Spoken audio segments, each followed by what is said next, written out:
The Honor Magic 8 series will be unveiled in the fourth quarter of 2025. October reveals Honor CMO Guorui. A Chinese tipster has shared an image of a Magic 8 series phone that shows a new button that's supposedly meant for AI functions only. The Magic 8 series could include up to 4 models, including the standard Magic 8, Magic 8 Pro, Magic 8 Mini, and a Magic 8 Ultra. Rumors suggest that the Mini and Ultra variants could be announced in early 2026. The Honor Magic 8 series phones are rumored to be available in 4 color options.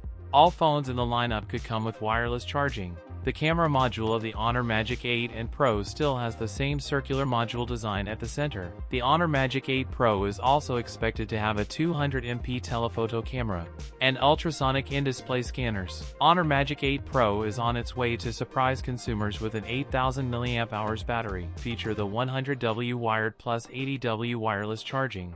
That's it for today's video. If you enjoyed it, don't forget to like, comment, and subscribe for more content. Thanks for watching, and I'll see you in the next one.